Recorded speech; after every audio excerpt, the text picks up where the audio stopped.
friends from Park City, Utah. We are so excited about doing a live tonight because it has been almost 3 weeks right? since we have done that. Yeah. So the reason we haven't been doing our traditional every other week live is because we have been traveling on Sundays to travel up the California coast, which was absolutely magical. I'm pretty sure we drank a little bit too much wine. How could you not? I mean, Yeah. there's so many wineries, amazing wineries along the California coast. So. Hi, Kurt. Welcome. We're so glad you're here. Mitchell, Retirement Rookies, David from Kansas. We're so excited that y'all are coming and hanging out with us, and especially because we're doing this last minute. But we had good internet, and we hadn't hung out with you guys in a while, and we have to travel again on Sunday this week because we are now on a mission, not just after we got off the California coast, we are on a mission to go to Tennessee in like 2 weeks flat. Fast, yeah. So we're basically going from California all the way to Tennessee, because there's a huge Airstream rally there, and we've been asked to speak, and we're super excited about that and about meeting some of you in person. So that's going to be so much fun. Yep. But up until we get to that point, we've got a lot of miles to cover. So we just figured we'd get this in where we could, and because we wanted to hang out with y'all and we miss you. Hi, Elizabeth. It's good to see you tonight. And Ivan, where are we? We're in Park City, Utah, and the weather is beautiful. It actually rained here today, and we don't think we've seen rain in at least like 2 months out west. It has been a long time, and it's no secret that there's a huge drought out west. So to see rain today and yesterday was honestly a welcome surprise. Welcome, Dwayne and John. Let's see. I thought you loved your long sleeve t-shirt. Thanks, John, you're awesome.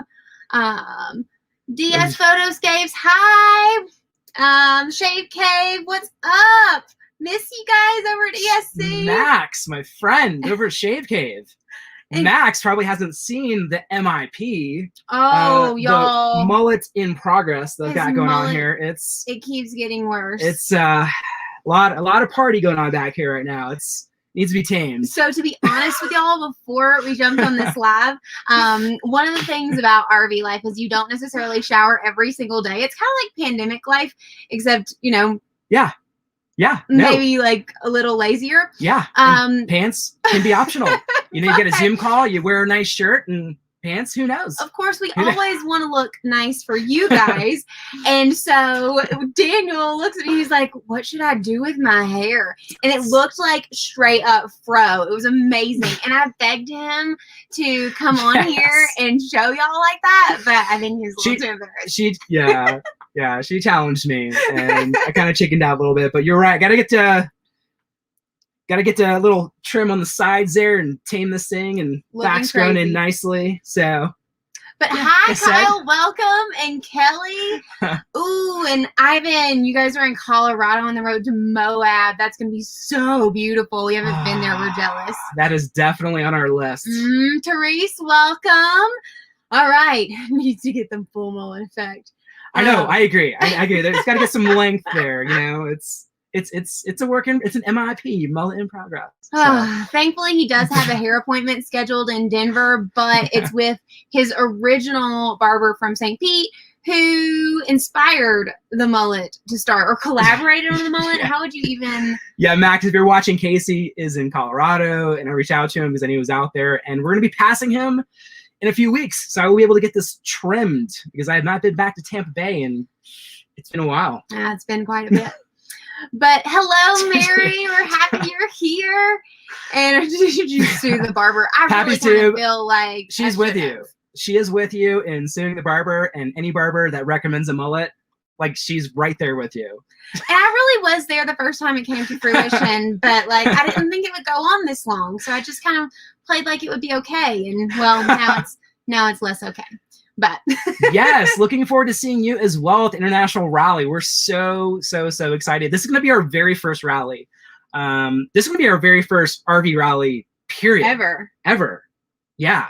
And we have been looking forward to this for so long. So much fun. We're excited to get out there and see just a bunch of different RV rallies and rallies in general. Beyond even the Airstream rally. We have some friends that just recently bought I won't tell you who they are, but they bought because they're going to do their own release, but they bought a semi-truck to tow their RV, like the big semi-truck, and it comes with like a smart car that you drive up on the back of it. So they literally have this like massive massive semi-truck with a smart car that drives up on the back. And they have rallies, I guess, for like these like big truck.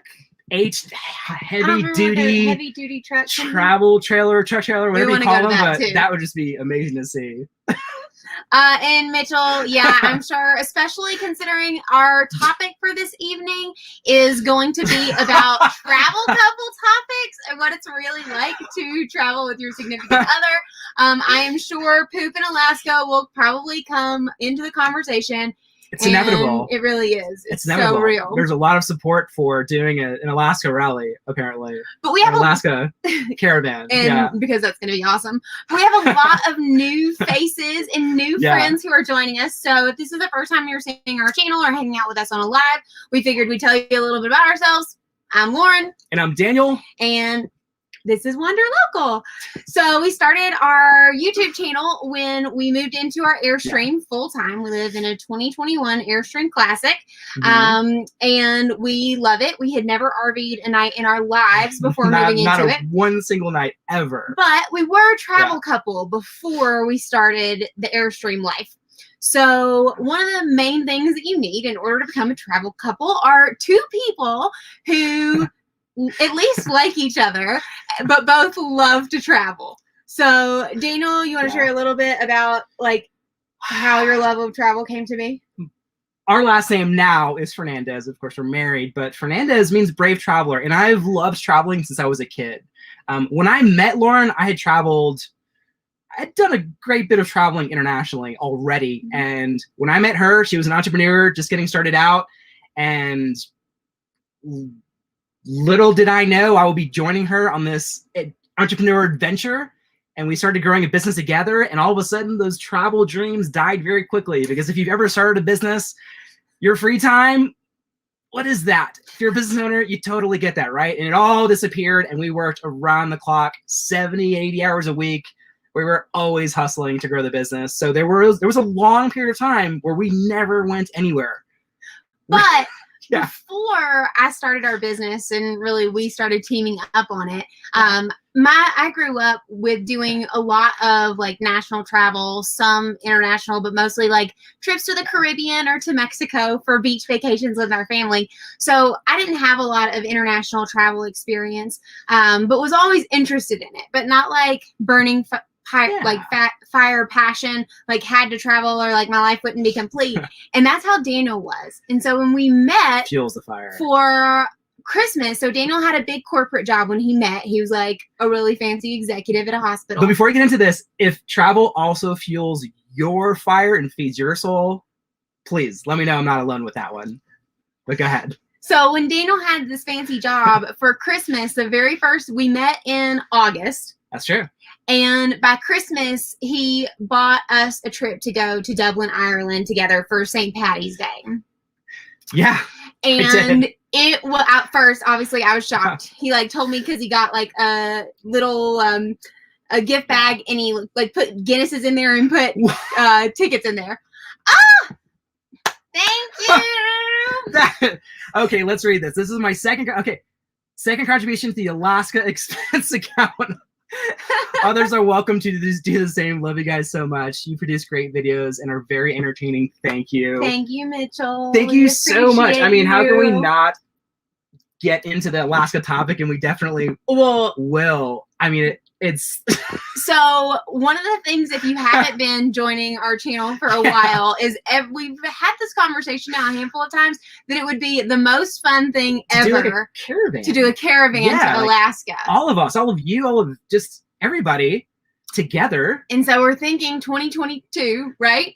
Or is that what we had decided? I think 2022 is what we had decided. We hadn't really settled on a year yet. Or 2023. Yeah, it was 2022, 2023. In the next year or so, we're all going to caravan to Alaska together and Wanderlocal, and it's going to be amazing. So I think the most amazing to me is that so many people on here volunteered to help plan the whole thing, which was really a huge weight off of our shoulders. That's because they watch our channel and they know that us planning it is a really bad idea. It is so true. It is so true. Okay, yes, 2022 is what we talked about. I think that is perfect because I want to go sooner rather than later. Then we'll have to get started on that. Mm-hmm. Yeah. And if you've seen our videos or we got stuck in the Texas freeze and all those other crazy situations, you know we were not very good planners, so we will definitely be recruiting some help to help plan all of that. But it's going to be amazing.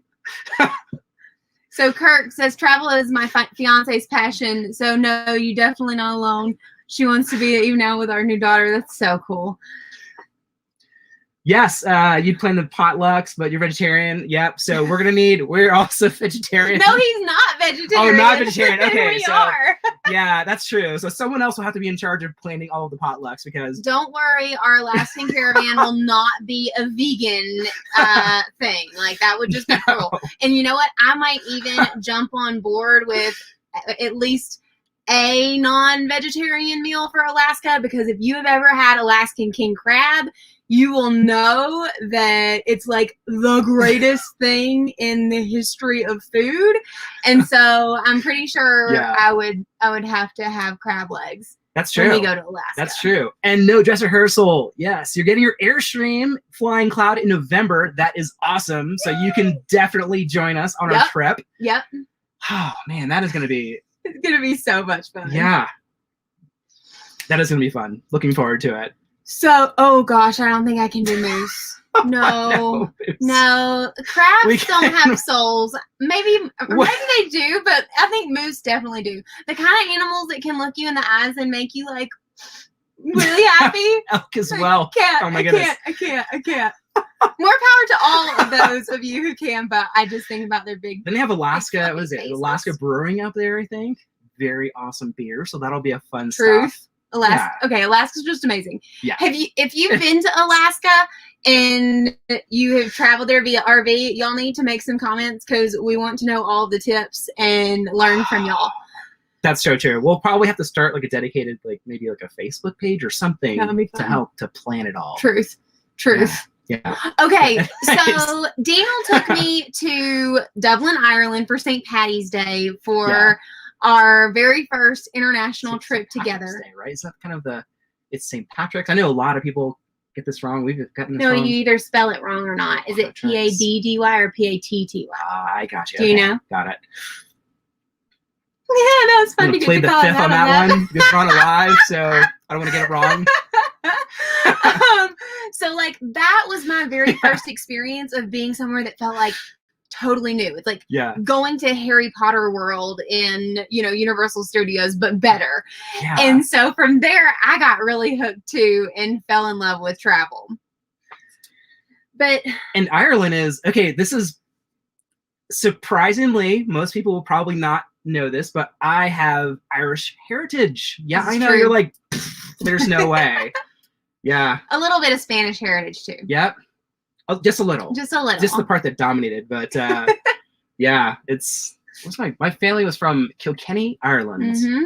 Mm-hmm. Although we didn't get to go there on that particular trip. We didn't. Because I got really sick one night. And so I also am notorious for getting really sick on international trips. That's true. And one night we had spontaneously decided when we were there that we weren't going to stay at the hotel in Dublin. I wanted to go see a castle and we were going to stay in a castle. Gatwick, I think? Gatwick it was in Gatwick. The opposite side of the country. And as soon as we got there, we basically had dinner, walked around the grounds of the castle, got to our room. It was insanely cool. And we went to bed and I woke up a couple hours later, deathly sick. And we were in the middle of nowhere. Veterinarians were the only doctors around. So Daniel literally had to drive all the way across Ireland in the middle of the night with my puking butt to get me back to a doctor. To find a doctor in Dublin who could make it stop, which was crazy. We didn't even get to spend the whole entire night in a castle. No, it was just so sad. We had just fallen asleep and then we had to get up in the middle of the night and drive across the entire country after just driving across the entire country. Yep, real. I did not inherit the bad temper, but I did inherit the love of pubs. Probably a little too much. So, Who doesn't love a good Irish pub? Exactly. It's not just me. I mean, but yeah. Irish pubs are the best. That's awesome. Okay, so Susan says making their first long trip to North Dakota and Wisconsin in August to see our kids. Oh, that will be so fun. We have never been to North Dakota. In fact, we had a long-standing joke that we didn't... I've never met anybody from North Dakota. Or South Dakota, for that matter. That's true. And we thought that they didn't exist. And when we went to South Dakota for work a couple years ago and got to meet some people who definitely live, breathe, and enjoy life in South Dakota, they told us that we were right. People in North Dakota don't exist. And they were from South Dakota. So I don't know if there's like a South Dakota, North Dakota rivalry, but the people in South Dakota were like, no, there's nothing up there. You need to worry about that. I'm like, what are you talking about? And we've also heard something about South Dakota that if you're trying to hit all 50 states, it's apparently supposed to be the last state you're supposed to hit. Yep. For some reason, there's like some sort of like there's a club. 50 state club or challenge or something out there. So we haven't looked into that, but we've heard that about North Dakota. Yep, real. Yeah. Stephanie, welcome. Thanks for coming to hang out with us tonight. Elizabeth, your grandma was born in Ireland. Wow. On St. Patrick's Day. That's amazing. That is a great, great birthday. That is a really good birthday. That's a great day to be born on. Let's see. And Ivan, you said we traveled a lot overseas during our time in the military. Once retired, we wanted to continue traveling, but in the U.S.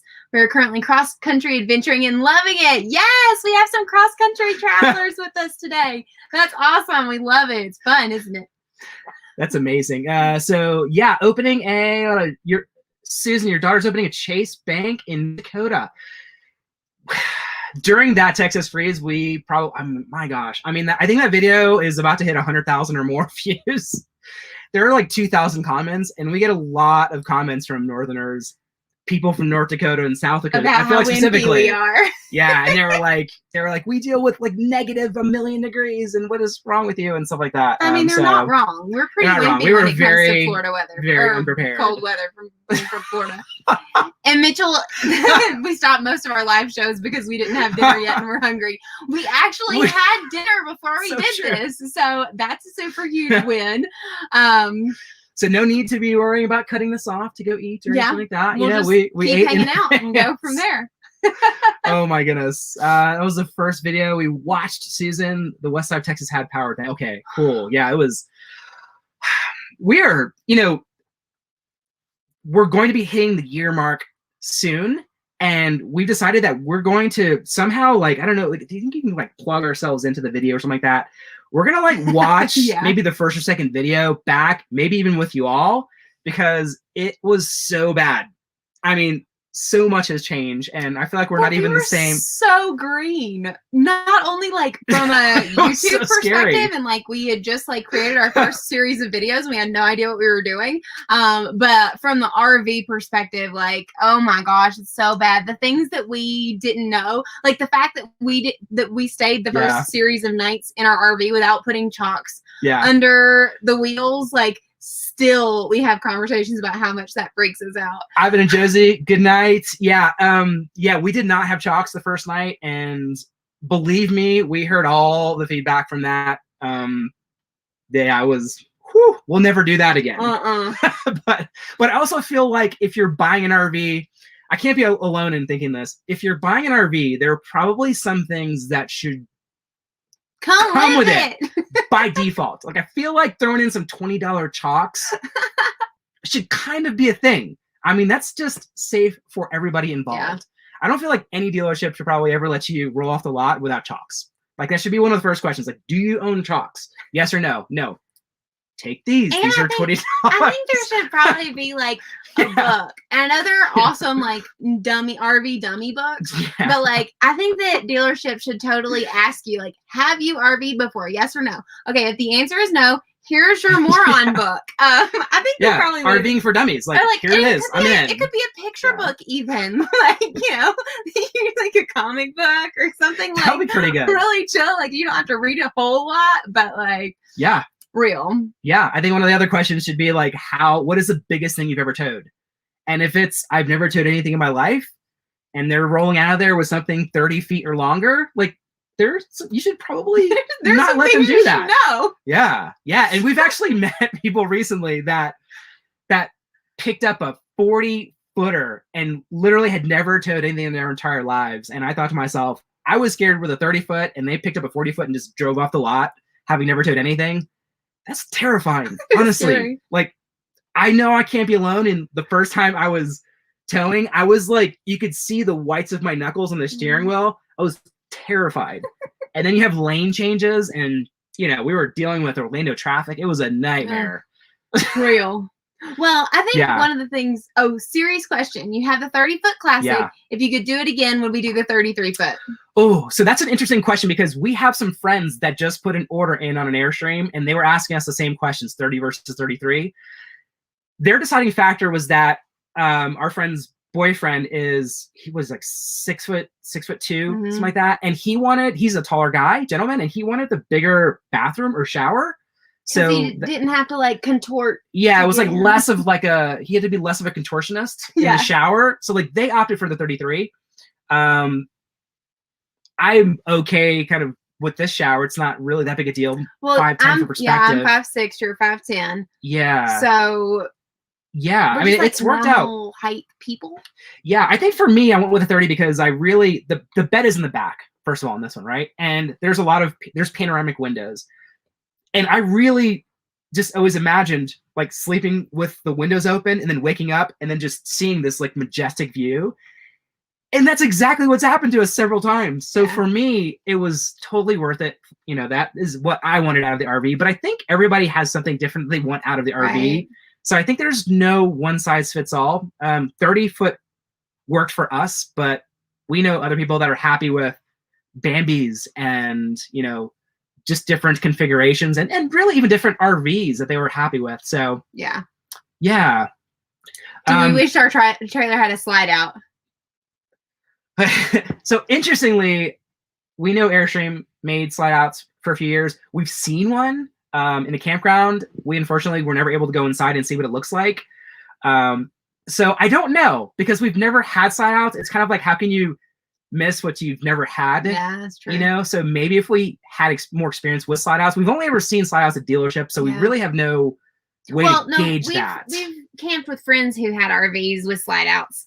That's true. And we've seen how they worked with them. I think for us, it comes down to space. The only reason I would say I don't think it would really make a difference for us. I think if we had a shorter camper, if we had like a 20-something footer and needed a little more space, it would be one thing. But we feel like our 30-foot is really more than enough space for just the two of us. And so because of that, we don't really need more space. And that's the whole purpose of slide outs. So for now, I think my answer would be no, but not like a forever no. Just like I know for where we're at. I think where we're at today. Yeah. I mean, will we change RVs in the future? I know you guys saw the RV shopping video. If you haven't, go watch it. But it was nice to kind of see what else is out there, because we're open-minded. We're not like set on anything ever. We're just receptive to everybody's ideas and thoughts and feedback on pretty much everything. Which is one of the reasons why we love to have these types of meetings with you guys, because we learn so much. We get to engage with you guys. When you guys leave comments, I mean, it is just a huge, huge help to us personally. And I know to other people that are also reading those comments. So when you guys are going in and leaving comments that are extremely helpful, just know that like other people are reading those comments and it helps them and as well as us. Yeah, exactly. Yeah, and David, you've got the 31-foot 84. Yeah, that is just awesome. And we've talked about it before. That's the one with the blue stripe on it. Well, and I think he makes a really good point too. He said sometimes he wishes he had the 25 because the campgrounds for national parks, Corps of Engineers, they weren't built for over 25. And that's another thing. So a lot of like your smaller RVs definitely have more flexibility in booking campgrounds. So the larger you get, the larger space you need, and those spots typically are a little bit more difficult to find. So that is a benefit of going smaller. Yeah. And Susan, you travel with 2 golden retrievers. Oh yeah, y'all need more space than we do. No doubt. And the people that we talked to, the people whose camper we went in to hang out that night, they had slide outs and they also had a dog. They had a dog and a cat. That was pretty cool because they've got like a cat, like, what do you call this? Like tree? A cat tree? I don't know. We don't have cats. So yeah, but that was really cool. Yeah. Elizabeth asked, how is your ankle?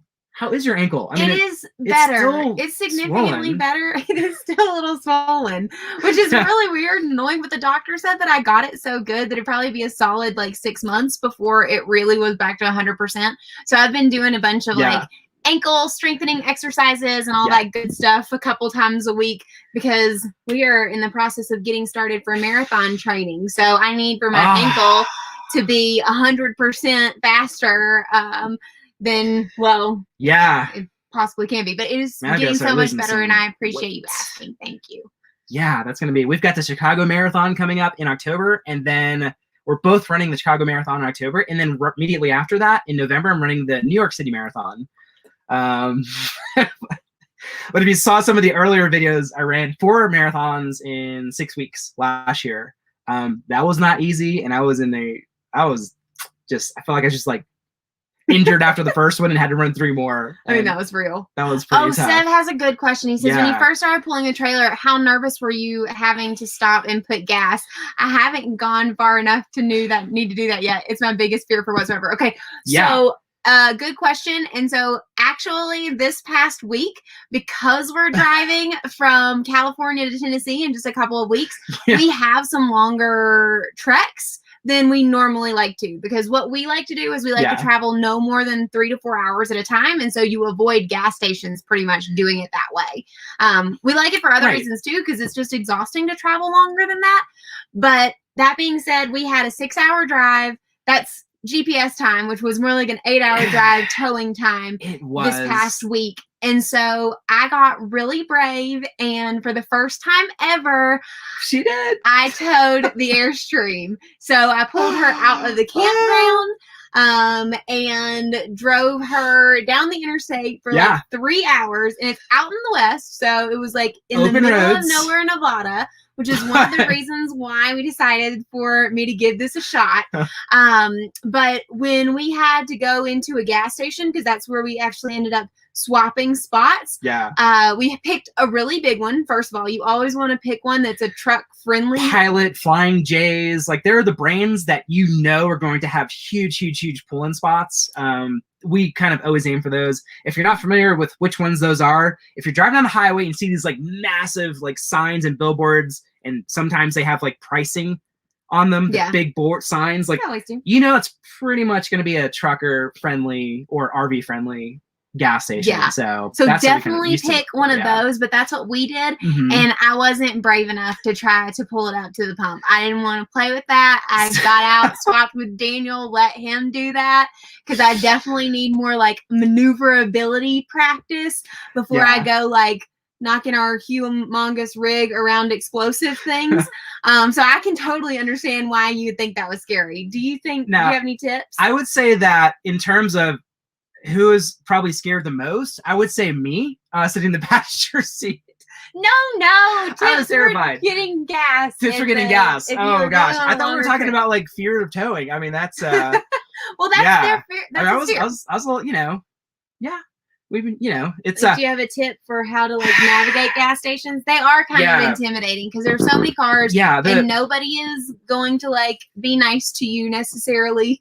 They're going to cut out in front of you and be like a thing. Yeah, I would say that diesel is typically on the outside pumps. So if you're pulling in for the first time, don't be afraid to just pull off to the side and just wait until some of those pumps open. That's what I always do.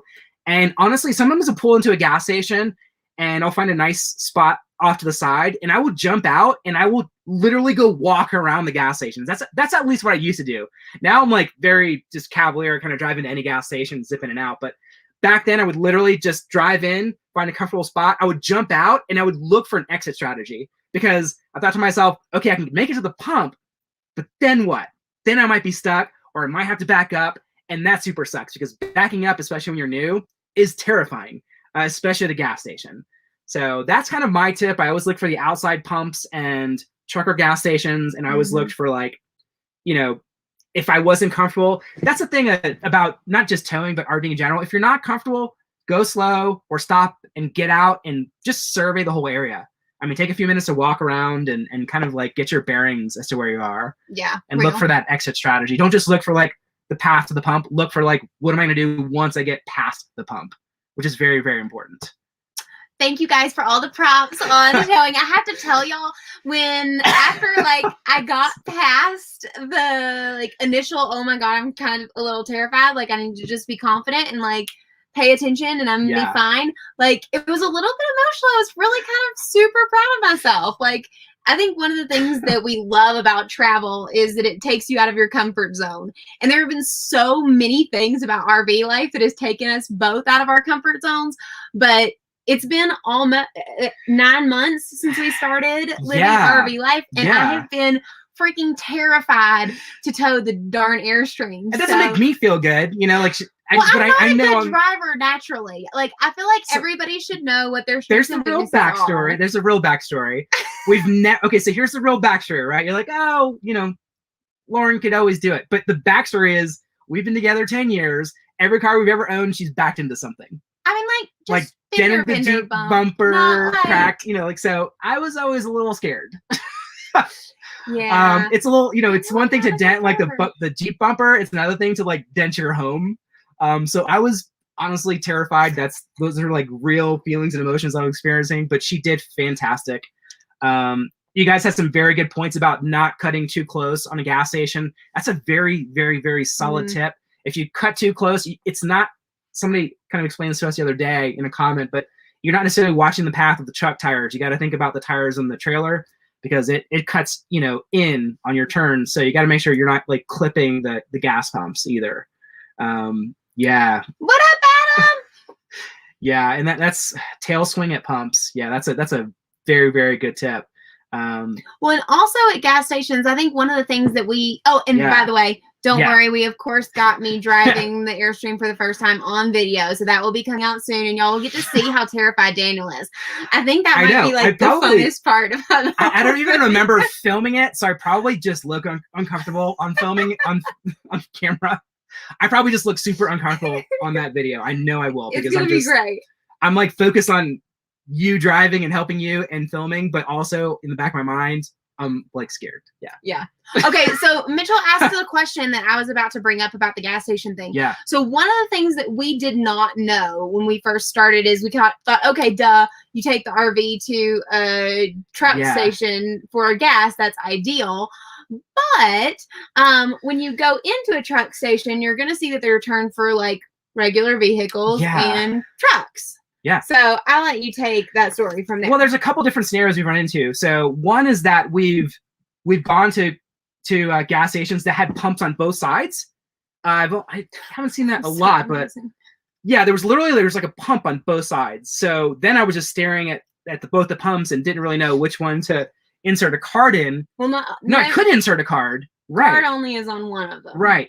Yeah, there was a gas station where it wouldn't even take regular cards. It would only take the fleet cards. Yeah. Right. So legitimately, I could fill up there, but I had to go inside with my debit or credit card to pay for gas in advance, and then come back outside with the truckers and fill up. So that was. And sometimes the gas attendants don't particularly appreciate you doing this.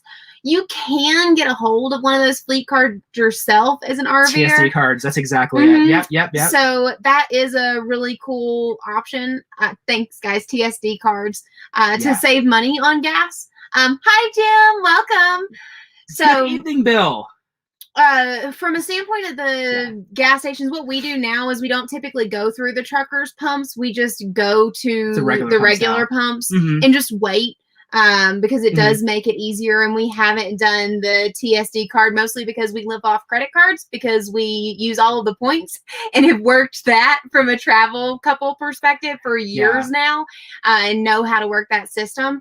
So that's the reason we haven't done the TSD card, because it is only attached to a debit card, which we don't really use. So I like points. Yeah, points gives us free hotel rooms and free everything. I mean, not hotel rooms. We don't use those anymore. Well, occasionally we do. Sometimes we do. We have videos on that too. Yeah. And David, good point about using Google Maps and Google Earth Street View. We have absolutely done that. If I'm driving and Lauren's navigating, one is that we drive diesel. So we have to make sure that the gas station has diesel. And that's not always the case, obviously. So sometimes Lauren will look at Google Maps for a gas station on the route.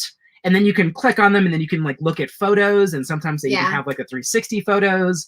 That gives us a pretty good view of what the gas station looks like before we get there. because there are instances where we've used Google Maps and we look at the images and we're like, yeah, that's not a good stop for us. So, but all of this to be said, like if you're not going to be traveling 4 or 5 extra hours, like you want to just go fill up your truck before you hitch up, because that will make your life 700 million times easier. Always fill up before you hitch up. Always, always, always. And I mean, we can get 400 to 500 miles out of the tank. We've got an F-250. So that will get us most places without having to fill up ever at a gas station. Yeah. It's so much easier, obviously, when you can just like drop the rig off at a campground and then go straight to the gas station to fill up after that. I mean, that's so much easier. Way to do it. Yeah. Mr. Carlos Colon, my friend, he was like, gosh, best friends. Yeah, it's always good to hear from you. Let's see. Okay, John, Mr. Chalker. Because truck driver gets one of those cards, you have to hook it up to your regular credit card or bank yourself. Gotcha. Okay. Got it. Yeah, we've heard a lot about those cards. We just haven't really explored that option. Yeah, and you know. Okay, so JH, you have a great question, and it's so appropriate because today we made a rookie travel couple mistake. So bad. He asked, do you wish you had a separate office floor plan while working on the road, like the Flying Cloud office? So if you haven't seen, the Airstream has a new layout that has Flying Cloud with like an office, right? It's called Flying Cloud Office. Yeah. You just said that. Oh, okay, got it. But it's really neat because it's got like its own little compartment in the back. That you have your little desk. It has a very small, tiny window. Not a big fan of that portion of it. They should have made it a big window, but you know, we don't make the rules. But one of the things when you are traveling as a couple and you're doing it full time like we do, if you're not independently wealthy, which we are not, you're going to work on the road. So when you're doing that, very similar to any kind of travel, it's all about communication. And Daniel and I live in 250 some odd square feet max. And today we made the rookie mistake of not checking our calendars, because one of the things that we do at the beginning of every week, we traveled at the beginning of this week, and so we missed our normal like set time to do this. We look at our calendars and we say, okay, do we have any meetings that overlap each other? Shared calendars. That is a must. If you're all working out of the same RV, you have to have shared calendars because today I had a call and Daniel had a call at the exact same time, and we're like, our headphones, they're noise canceling, which is also another like must have for any couple who lives in a small space or is working remote or even working from home. We're like, this is gonna work, it's gonna be fine, no big, like, right? No. Two Zoom calls or Google Hangouts or whatever you want to call them, whatever platform you're using at the same time in the same RV, that's a no-go. And normally we can just like maybe Lauren will be on a call and I'm like, crap, we double booked, right? And I'll just like grab my laptop and run outside. It was raining. So literally I took my laptop outside and it just started pouring on me. And I was like, crap, now I have no way. Well, you should have gone into the truck. I should have gone into the truck. Yeah. My brain wasn't functioning properly. That would have been the next logical move. Don't recommend that. So shared calendars is a must. We trade our layout for the office layout? No way. I don't think so. And the reason being are the windows more than anything. Like, that's the reason we chose our Airstream. It has 19 windows. Yeah. So literally when you pull the shades up in this thing, it feels like you're outside. You lift the windows up and now you really feel like you're, living in nature, which is wonderful and amazing. So, oh my God, of course. We could have gone. Yeah, I could have just ran to the campground toilets. You could have gone to the toilet facility for the campground. That would have been hilarious. We really do try to keep it super professional for work. And like we often use like Zoom backgrounds so that you don't see we're in an Airstream regularly, because it's typically kind of distracting. Most people who you get on Zoom calls with are not in an Airstream. Or in an RV or a campground or whatever. I feel like a campground bathroom is going to come with some extra sounds you probably didn't like. That would be worse than my annoying voice. You probably don't want to have happen on, a business call, especially. Oh my God. So real. Oh my God. It's amazing. How are you doing tonight? It's so good to see you. Welcome, Gilbert. If you're just joining us, Terry, we're talking about taking conference calls in campground toilets. Everything, I feel like everything on our live streams always come back to potty conversations. What is this? I don't know why. Yeah, it's oh my goodness. Okay, so the next question, what size Instapot do we use in our rig? So we actually don't use an Instapot. We had one. We had one. We had one the first few months. And everybody told us we were going to use it. Yeah. But the reality is we didn't use the Instapot when we were cooking at home before we left. And so if you don't use an Instapot before you leave, you're probably not going to use it in your Airstream.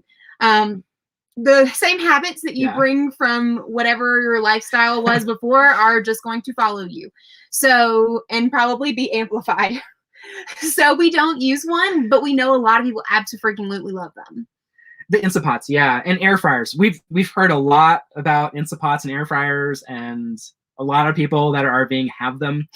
We just Gilbert, that is a very good question. Yes, she is Southern, so you're making her blush. It might be hard to see, but she's actually blushing right now. If you think anything that you do in an RV is private, you're mistaken. It's not. You're talking about the rig wobbling. Can you read that question out loud, okay, please? so Gilbert's question is, you're about to buy an RV. No, wait. Okay. It says serious question. Serious question, right. Couples in an RV and having a good time. Something about the stabilizers rocking. The rig rocking. There are stabilizers, and I think, almost all RVs have stabilizers. I would recommend getting those. I'd also recommend getting the X-Chocks for added stability. Gilbert, sometimes you can hear people's voices outside. Yeah, you can. Absolutely, yes. And they most likely can hear our voices outside. I don't know. We've never tested that. I mean, yeah, you totally can. Because, if I'm sitting outside in the hammock reading a book and you're on a work call, I can at least faintly hear you. That's so true. And Bill, another vote for Alaska 2023. Yes, we're all in on Alaska. JH, if the Classic came in a smaller length, would you consider? 100%. 1000% we would. Right now it only comes in a 30 and 33 foot, but if it came in a smaller version, we would 1000% consider it. We'd be at least open to the idea of it. Yeah. Well, I mean, we just don't really use as much space as we have. So that's true. We have, especially one of the things that you guys will get to see in the very near future is we had the amazing and wonderful Cece from Lily's Organizing in San Diego come and help us gut our Airstream. We brought literally every single thing out of it. And she, as a professional organizer, helped us Pinterest-ify our home and make it really, really functional. I can't even read these comments, y'all. You're killing me. You're killing me. She's having a hard time even talking right now because she's seeing your comments come up and she is laughing. And now she's inside, and now she's laughing externally. But anyway, because we are now super ridiculously because we're super ridiculously organized, we have tons of extra space. So would we consider a smaller one? 1000%. But we love the Classic. So y'all are horrible. Y'all are absolutely she's horrible. Southern, so when you guys do this, you make her blush every time, and it's always worth it to me. That is so funny. I can literally feel my body temperature raising, y'all. Ridiculousness. Teresa, keep the windows closed. Yes, definitely. Yeah, keeping windows open would be good. Maybe a little inappropriate. Whitley, to your point. We apologize. Whitley, to your point. To your point, you should always carry oil for all the other components here. The hitch and everything else. So yeah, keeping it All right, James, have you tried cooking using one foil pack on barbecue grill? Great way to cook veggies if you want shrimp. Yes, and I freaking love making veggies that way. Daniel and I are the worst when it comes to being full-time camper life and not making a fire. I feel like we're like faux campers. We're terrible. We're terrible campers. We were all in on s'mores and maybe that's just the newer RV thing I do. Marshmallows anymore. S'mores, fire, and then it just I don't know. Now the fire forks are in the drawer and we're not making s'mores and we hardly.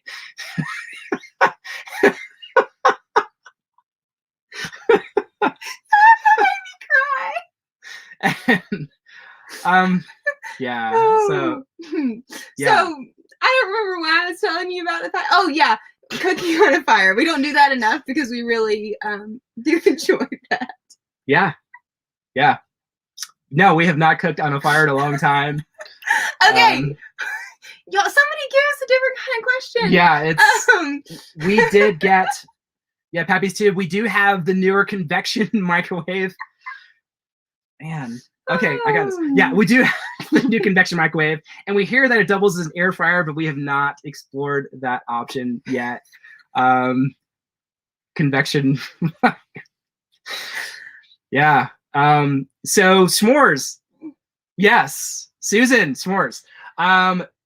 True story. Lauren loves her s'mores with peanut butter, and I love mine with chocolate. She hates chocolate. Well, I didn't know that s'mores didn't have, or like weren't naturally a peanut butter. Like, I didn't know that wasn't an ingredient. So, yeah. Terry, not be serious. You made a sign if the camera's rocking, just keep on walking. Oh my goodness. Oh, y'all. Yeah, I can't. Me. This is exactly why we need to have a caravan to Alaska. So just y'all can like mortify me every night. And we're not even drinking, and y'all are going to make me No, this is a completely dry conversation, and it's still hilarious. Ridiculousness. I imagine lots of conversations like this, potentially about poop, around a campfire on our way to Alaska, apparently. That would be amazing. Real. Okay, Laura, thank you. That is a great question, you. Laura. Okay, are we having trouble booking places to stay? Yeah. So, yes and no. I do a majority of our booking for places to stay. It was a total pain in the butt coming up the coast to California. It's in season, but so kids, everybody's out of school, everybody's camping, which is amazing. Pricier too. Oh my God, they were insanely expensive. Yeah. So we try to keep, we try to keep our campground investment around $60 a night from a budgeting perspective, and we saw campgrounds in California that were $300 a night, which I just absolutely refuse to bring my own home and pay $300 a night because that's just absolutely crazy. But one of the things, we did a video this past week in Joshua Tree that was just like a day in our lives, and one of the things that we had to do that day was move the RV to another spot. And that's a great way to get around issues when you're having a hard time booking a campground. I think they assume that when you're booking like a window that you're not necessarily willing to move. So they always look for like the entire block of time you're there or you're looking for. Yep. But if you tell them I'm looking between this date and I'm open to moving campgrounds, that opens a lot more possibilities. Because like we obviously because we live full time, we have holidays. Holidays are the hardest to deal with, especially because we try to keep our schedule so flexible. We don't necessarily know a month in advance where we're going to be for that particular holiday. And so like for 4th of July, which is coming up very, very soon and is fun and exciting, we are going to be in Denver. Well, Denver is a huge place for camping and all sorts of wonderful stuff. I can see your face, Daniel. I'm sorry. Read the comments. I can't. You guys are crazy. But what I did is I finally found a KOA that had at least a block of time. So when typically the online websites, if they say there's no availability, I don't trust those. I always pick up the phone and call because their systems typically aren't up to date. So when I call them and talk to them, I'm always like, well, I don't mind moving spots. Is there like a block of time that you have in this space and then maybe a block of time that fills the rest of it? And so when you start having those conversations, they help you get creative to figure it out. So if you're willing to move spots, that's one way to get around some of the more complicated bookings. YouTube car spotter's guide. What do you do when it rains in the Airstream? I'm my Airstream, Idaho. Left for a few minutes. You fold the awning or leave it? Oh, no. Yeah, so, oh my. We lost our first awning. Thanks to a really bad rainstorm. No one ever told us, don't leave the awning out. That was a hard and... I think that could have been... It was a hard lesson to learn.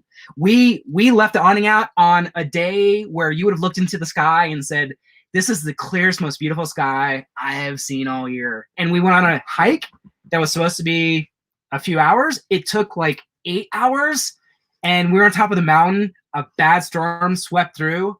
It was the Smokies, right? Yeah. We were in the Smokies. We're in Townsend, and Tennessee. We were thinking to ourselves, crap. And there's nothing you can do. And there was, I mean, literally. And then we got home and the awning was literally in a V shape, like right down the middle. Like the water had just like settled in the top of our awning and made it collapse. It was really not ideal. Yeah. So never leave your awning out. Always pull it in. Ooh, that's another really good note. David mentioned he calls a day or two in advance and asks if there are any cancellations and got pretty good spots on short notice. That's how we've got one of our campgrounds just recently, right? The place we're staying at right now. Yeah. I called last minute and it's like one of the top RV parks in this area. Yeah. And I knew their online thing said that there was no availability. I called anyway and they're like, literally, we just had a cancellation this morning for your dates. And we were like, it was meant to be. Score. So... Yeah, agreed with that.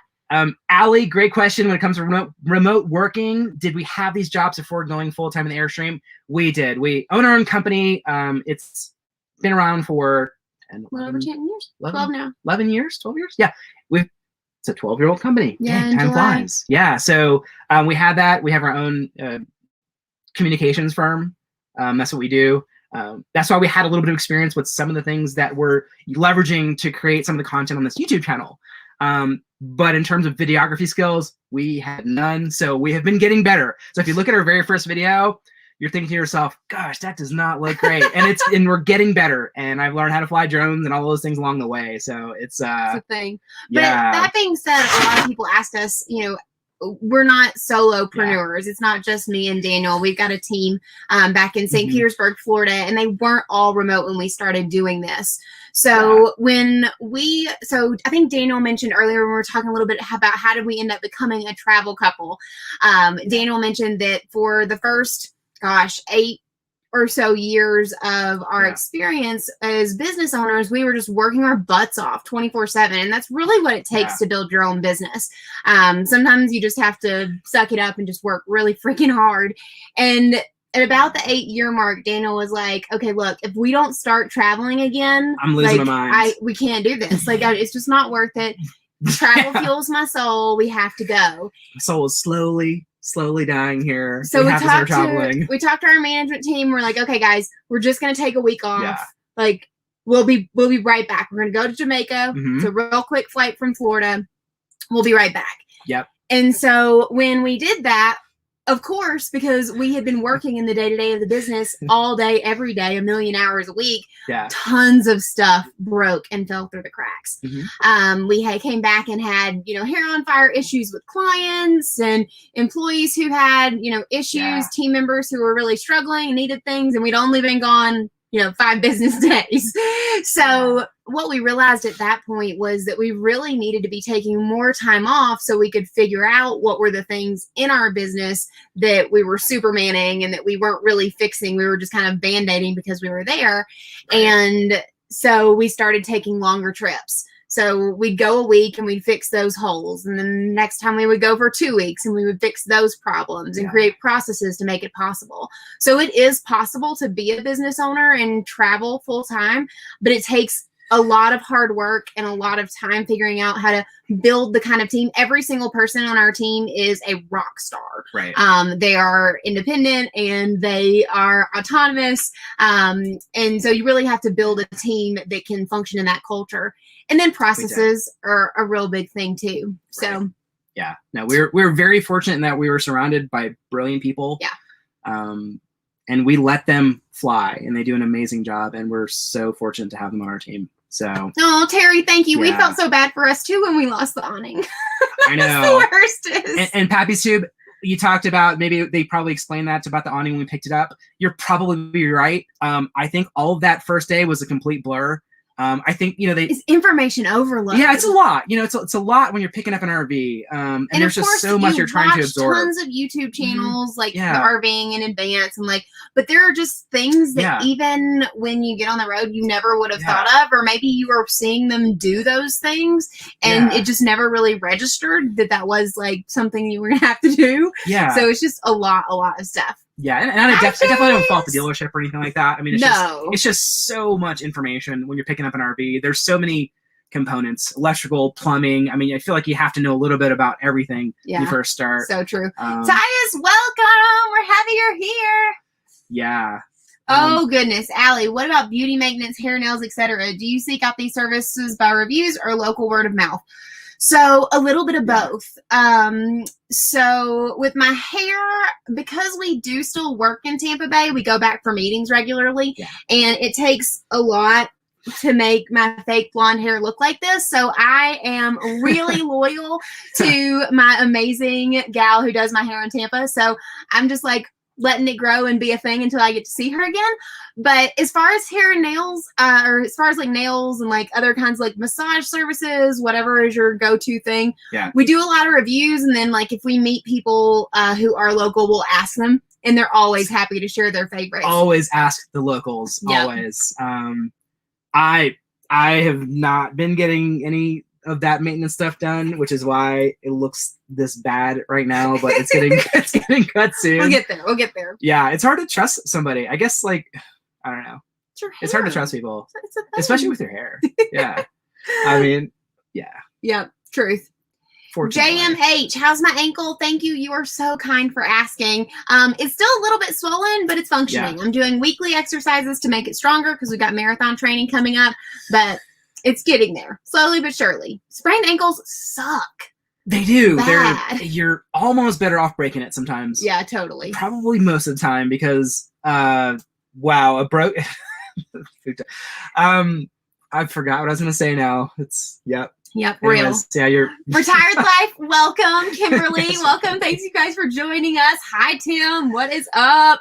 Laura, that is a absolutely great question. Are you making good friends on the road? Honestly, we have made lifelong friends on the road. I mean, you guys may have seen the Sedona video. They have a YouTube channel called the Glamp Dockers. They may or may not be the ones that just bought an entire semi. I can't say that. Yeah, that's a little spoiler alert. But they are, I mean, we literally just talked to them last night. They are just the most amazing people. We've met so many amazing people on the road. Well, I think across the board when you're traveling, you're meeting people who have like-minded, like that's it. Thoughts about the world.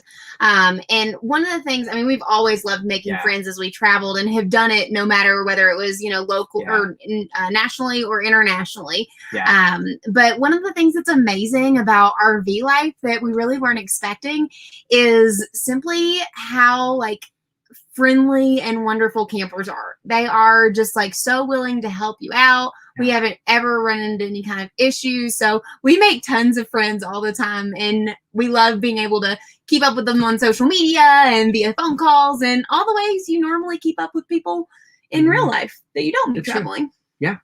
And we try to get out of the camper as much as possible, but sometimes we're just trapped in the camper working around the clock, but we do get out. Yeah, every once in a while. Every once in a while, yeah. And we meet amazing people. Mike, honestly. We are currently in Park City, Utah. Yeah, there's like what is it we're doing this? It's like something at the Olympic Park with a like downhill sort of Park slalom. City Mountain. Yeah. So we're doing some of that stuff, and that just looks like a whole lot of fun. Well, if you don't know much about Park City or you haven't been to Utah, Daniel and I both feel like Utah is one of the best kept secrets of traveling in the United States. Well, I guess to some people, I mean, definitely to most of my friends back in Florida. Utah is definitely I don't think awesome that growing up here. in Tennessee, people weren't like, oh, Utah is the state that you have to go to. But Daniel and I freaking love Utah because it has Zion, which we're not getting to go to right now because we're in the northern part of the state and it's in the southern. But Zion is a national park that is one of our absolute favorites. It's like walking onto the set of like a Star Wars movie of another planet. It's insane. So we love that. But then also here in Park City, it's probably closest to what we would consider like Whistler. It's a ski town. And in the summer there are tons of outdoor activities. So we're doing like a bobsledding adventure here that's, no snow. It's a really, really cool town. Lots of fun, like outdoorsy stuff to do. And Terry, to your point about making awnings with wind sensors, when ours broke, you know how we learned about wind sensors? Everybody in the park came out to us and goes, they make wind sensors for They're awnings. Like, you got that really expensive Airstream. I know, and everybody in the park told us, and I was like, I was like, I don't think it has it, and then we looked it up, and it doesn't. And yeah, I definitely do think they should have wind sensors. And I know somebody else mentioned wouldn't rely on that necessarily, but it's at least something. Something is better than nothing. I mean, I think from an engineering perspective, they should just have they should just punch little holes in the bottom of them, because then at least they would drain and it wouldn't crush it like it did ours. But we haven't gotten our hole puncher out yet. Bill, Utah, shh, don't tell anybody. Oopsies. Utah is awesome, honestly. It really is one of our top states. And again, we haven't been to all of them, but definitely thus far, it is just awesome here, honestly. Yeah, we love Utah. When we got here, Dana was like, so literally, I think that like maybe we should move here. And I'm like, it's so beautiful. You know, I guess we kind of just did for the next 5 days. Well, then, you know, Zion is just like another planet. You feel like you're in Mars or something. It's just, you think to yourself, how can this even exist? It's and just so we haven't even been to Moab or Page yet. So, and we're still enamored with Utah. So I know there's just so much to see. And I think that's probably it's one of the things that we talk about often. We're on this sort of mission to visit all 50 states. But you know, in doing so, every time we visit a state, we think to ourselves, we're coming back, and here's what we missed. And you know, everybody tells us all of these amazing places, and similar to like how these conversations happen, you guys tell us about like, make sure you visit this spot or check out this spot. And we add those to our spreadsheet. So like we already have like 2022, 2023, like we can map out the next 3 years with recommendations that have come from you guys, because we document all of those recommendations, and they're super, super helpful. Yep. Felix, welcome. We're so pumped you're here. Thanks for joining us tonight. Our last minute live hangout. Okay, so from a travel couple perspective, we've talked a little bit about how we became travel couples. So from building our business and figuring out that we could leave for 1 week, and then 2 weeks, and then 3 weeks. And when we got to the point where we could leave for a full month, we knew that we had really put in the hard work, and that, you know, maybe had the right people in the right seats. And that maybe, you know, living a little more like full-time travel would be a thing. So, but before we really got serious about that as an idea, we got serious about minimalism. And, I bet this is going to become a thing. Oh, yeah. There we go. There we go. Okay. No more glare from the sun. Yeah. So we got serious about minimalism. And how that happened is Daniel was running a marathon in Savannah, right? It was Savannah. Yeah. And we had taken a car trip up there from Florida. I don't know why we took a car trip that long. I don't know. Not really relevant. Maybe it was for some foreshadowing there. Maybe. You know? But we don't typically drive. After Daniel runs a marathon, he is typically like totally zapped for the day. And we didn't have a Netflix show that we were binging or whatever your favorite streaming thing is. And we decided to watch The Minimalists, which is a documentary on Netflix. If you've never seen it, we highly recommend it. It's really, really good. And it's two guys basically who have big corporate jobs, have the American dream, but realize that they're just not really all that happy living the American dream, whatever quote unquote that is. Yeah. And so they get rid of all of their stuff. And when we watched this, Daniel was like, "Oh, that was cute," and I was like, "I'm getting rid of all my stuff." I feel like that's a pretty like. Yeah. Pretty much how it went down. I mean, I was always willing to get rid of stuff. I think that I probably clinged on to, I think we probably all have things that we cling on to more than other things. Like for me, it was the kitchen stuff.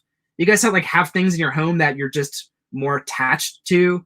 Because I did all the cooking back then, or majority of it back then. Yeah. Now Lauren, but I was fixated on all of my cooking utensils. I had like every kitchen gadget you could imagine when we had a house. Well, and that's where I decided to start.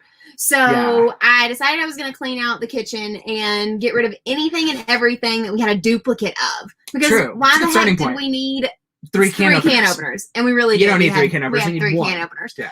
So, and it was just the two of us. So as soon as I started, like, not throwing stuff away, because what I would do is I would put everything in a pile, and then I would first take it to our office, because our team loved to pick through all of our random giveaway stuff. Yeah. And then we had a Goodwill that was just right around the corner. And so once everybody's done picking through that, then I would take it over to Goodwill. So we were giving a bunch of stuff away, and that just really makes you feel good. And I think we've sort of inspired our own team, because eventually they started doing their own collections, and our like giveaway pile got bigger because everybody else started purging the office. So then we were going to Goodwill and dropping things off. We had more stuff to drop off, and that was super cool. And after I got done with the kitchen, it was like an addiction, straight up addiction. And so we started looking at the whole house. And anytime we had something that we were both like, okay, we haven't actually used that, or, you know, it doesn't really hold a lot of value, but we feel like we can't get rid of it. I had this basket that I had in one of the 3 or 4 bathrooms that we had in the house. And I put it in the bottom of the closet, and I'd stick that thing in there. And if we didn't realize that it had been gone a month later, then I would put that in the giveaway pile. So it was a really good way for us to like start getting used to purging. You feel good though. Like when a lot of people that are on here right now could probably go straight to your closet, and you can probably dig to the back of your closet, and you have something in your closet that has not seen the light of day for over 6 months. Guaranteed. Multiple things, typically. If you were to go to your closet right now, majority of people on here, and you go to the back, there's probably a ton of stuff that has not seen the light of day for a minimum of 6 months, maybe even longer, maybe even years. I'm just saying. If it were my dad's closet, it may be decades.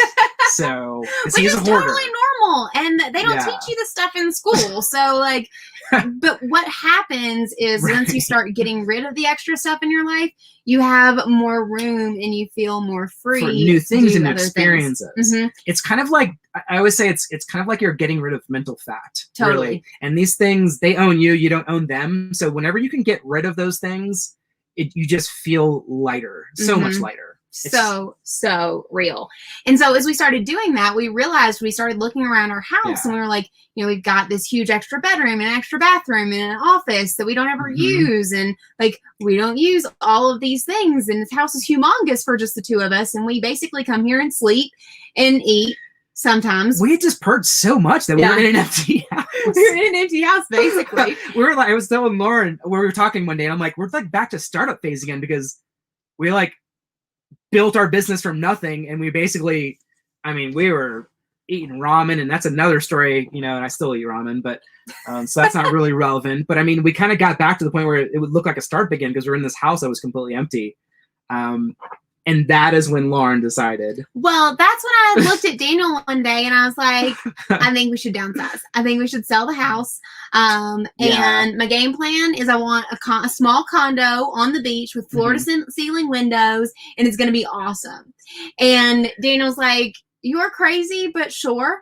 And I started looking at them, and holy moly, I thought that it was going to be like a downsized, like less expensive way to live, and it wasn't. Real estate market was getting up there at the time. So still up there. Smaller but really epic, amazing location does not equal less expensive. And so when we started, I got this wire brain crazy idea. I don't even really know why. And I was like, well, Daniel, like, we're traveling a lot for work anyway. What if we just lived in hotels and Airbnbs? Yeah. And I think it was over a bottle of wine that we had this conversation. We did. And we're like, maybe that could be a thing. Yeah. And honestly, I don't even know if we have it posted anywhere, but we ended up on the news for that segment because somebody thought it was so interesting that we were going to sell everything that we owned and just live out of suitcases and live in hotels and Airbnbs. And we were like, oh, you know, we'll give it a shot for 6 months and see how it goes. Yeah. Well, that was the original thing. plan, After right? we sobered up from our bottle of wine, we were like, okay, that's harebrained, and we're going to obviously do it. But let's just make a rule. It sounds a little scary. Let's do it for 6 months and then see where it goes. Yeah.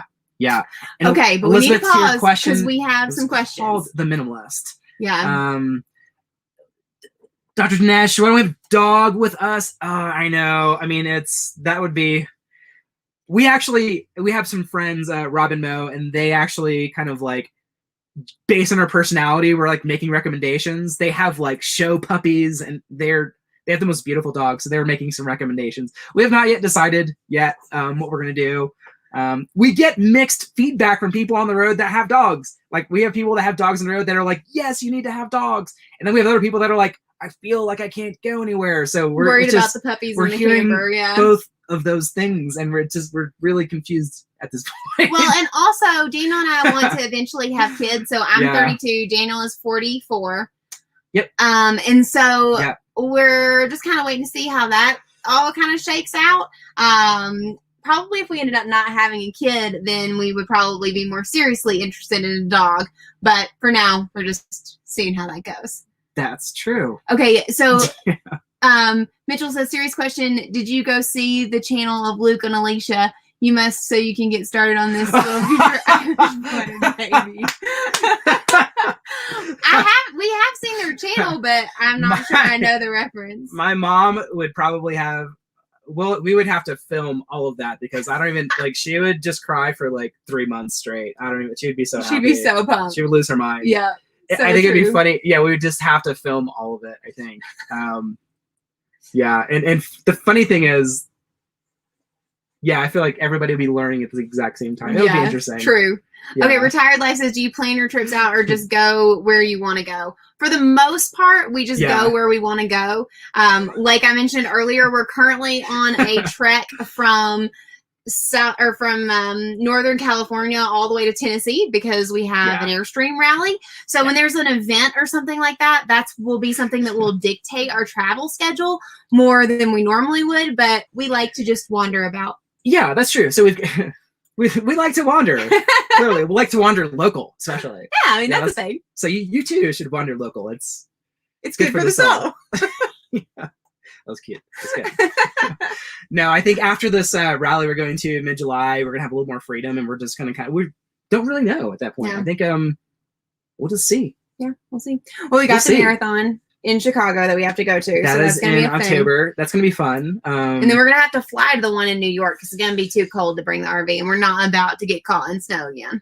Yeah. Well, fingers crossed. YouTube Car Spotters Guide. Yes, we are members. Our number is the big red number 1436. 1436. But we have not gotten the time to put our numbers up, which is so bad. We got our Airstream cleaned at the dealership that we dropped her off at in Vegas, and we had the best of intentions to put our numbers on when she was clean because, well, now that's been like a month and a half ago or 2 months ago, and she's dirty again. So now we need to figure out how to clean her so that we can put the numbers on, but we have them. JH, what would be your optimal trailer length for your current lifestyle if you can get a smaller classic? I would like to see a 25-footer. Something in that range. Because we stayed in a 27-footer in that was Georgia. A 25-foot, wasn't it? No, that was a 27-foot. Okay, so that was in Georgia. Yeah. I think. And that was really, really fun. And I still feel like we could have. It depends on the layout. Let me just say that. I think it depends on the layout. I do like the Flying Clouds have like the wraparound couch situation. So I think if it was smaller and you had like the wraparound couch area, you could probably go with a smaller size. Yeah. Like right now we've got like these 2 seats and we've got the kitchen table and stuff, but it's somewhat segmented. Whereas with the Flying Cloud, you have like the big wraparound stuff. So I think it would just depend on the layout, but we would be open to that for sure. Oh, totally. And Mitchell, the WBCCI is the Wally Beanham. It's the Airstream Club. I think they've updated the name to Airstream International Club now, right? Yeah, I think they did recently change the name of it. It was WBCCI. Sorry. I'm gonna butcher it if I try to pronounce it. It's the Airstream Club. It is the Airstream Club. That's exactly it. Yeah. It was started by their founder, so it's got some really cool history associated with it. And that's what when you see the Airstreams with the red numbers on them, that's what it means. It's their member number, which is pretty cool. That's exactly it. And that's who's doing the rally that we're going to in Tennessee. But this is like the big one though. This is like the one everybody goes to. So you have like local membership clubs, local clubs, and then like this is like where all the clubs come together once a year, annually. I've just heard... And there's still availability, right? There is definitely still availability. We're going to be doing some speaking there. That's going to be good. So fun! We heard... I just learned just recently that next year's rally is going to be in Maine. Oh, really? We haven't been to Maine yet. We're both excited about Maine. I've heard it's beautiful there. But, I mean, we'll have to see how it goes. I mean, it depends on when we go to Alaska at this point, so... that's very true. There it is. Okay. Wally BM Caravan Club International. Oh, okay. And it's Boom? Is that how you say it? I don't know. We're good. We should know this. We're horrible Airstream ambassadors. I feel like yeah. Well, I think we're just like, yeah. We love our Airstream. That makes us good Airstream ambassadors. Yeah, we do. Yeah. So, Mitchell, we're going to be talking about YouTube and how to build a community of people. Because that's our #1 favorite part about this whole thing. It is. We didn't really expect this, honestly, when we started the YouTube channel. So if you've seen some of our early videos. Find them. Okay, sorry. Go ahead. Okay, perfect. So if you've seen some of our early videos, you've probably seen that Airstream actually sponsored the first 3 months of our adventure by giving us a classic while we were waiting on ours to be built. Yeah. And they did that because through working with the DuPont Registry, which is a magazine based out of Tampa Bay, they did a story about us getting stuck in Africa during the pandemic in our crazy couple travel life. So they introduced us to Airstream because we told them that we wanted to start traveling the U.S. and we wanted to support local businesses. And Airstream, of course, is an American-made company. And they actually do a lot of their manufacturing here in the States in Ohio. Like every company out there, yes, there are parts that are not American-made. That's pretty much just a sad fact of manufacturing in the United States right now. Oh, Terry, thanks for coming to hang out with us. And welcome, Baba Booey. Hello, hello. So where was I going with that? You were talking about we were stuck in Africa. That was crazy. Airstream sponsored the first 3 months of our adventure, and so that's how we became Airstream ambassadors. They're crazy. They are crazy. They gave us an Airstream, and we had never towed an Airstream, and we were like, we're just going to film it as it happens, and it's either going to go really well or really poorly, or basically maybe we'll lose an awning. But we told them up front, and they were like, still like, this is what the world needs to see, like unfiltered RVers out there learning as they go. Yeah. And we were like, you're crazy, we're crazy. I guess it's a match made in heaven. So we started our journey. It was that relationship with them that they wanted us to produce this video content that made us start the YouTube channel. And we knew that I've always loved to tell stories. That's like my favorite. That's part of what I do with my job or with our company. And so when we started it, we thought it would just be a fun way to like tell our stories and like it would be a thing. And then as soon as we started doing so, we started meeting all of you guys, and we're like, oh my gosh, this is so much more than what we ever dreamed. These little, like, our little stories about our adventures aren't really just our stories anymore. They're everyone's stories, and they're building this amazing community of all these cool, wicked, amazing people. And so we didn't really expect that. And I guess if we had thought about it more, maybe we should have. But that's kind of how the Airstream thing and how the YouTube channel came to life. And that's what we love the most about it. That's why we continue to produce these videos, even though, you know, it's not even remotely close to a full-time gig for us. Like, we still do our normal jobs. It's just a hobby. But this community is one of the most fun things that you guys are why we're pushing forward. I promise. It feeds our soul to do all of this. And I think whenever somebody tells us like we've inspired them to do something or go out there and adventure, I mean, that just makes us feel awesome, you know? Well, and speaking of, if you're out wandering local, we freaking love when y'all tag us on Instagram so we can share y'all's stories through our community too, because that really is fun. So if you're not on Instagram or Facebook or whatever, like, tag us when you're doing stuff so we can share y'all's stuff too. Mitchell, thank you so much. I mean, 10K subs. My gosh, we're going to have to do something so epic. So epic. Like, we're gonna have to like reach out to the vendors and brands we've been talking to and try to like, I don't know, do some like do a giveaway. We're gonna do a fun giveaway. Crazy giveaway for 10,000. And we hit 7,000. Almost. We hit 7,000. Are we almost up to 8? Yeah. Man, I mean, honestly, we're so genuinely thankful for each and every one of you. It means the world to us that you're here and that you follow our adventures. Honestly, Truth. Oh, Laura, thank you for the love. We appreciate it. And I think we had a friend come in here from Jerry. Welcome from Singapore. Hello. What time is it in Singapore? It's got to be. Yeah, exactly. What time is it in Singapore right now? That is awesome. Baba Booey, you still... Yeah, I remember cringing watching those early videos. We do too now. that is why we want to do one of those videos where we all maybe just like watch it together, because we cringe. We cringe. We watched our first video a while ago. Well, I don't even know if we watched it. We were in South Carolina visiting my family, which is where we did the RV shopping video.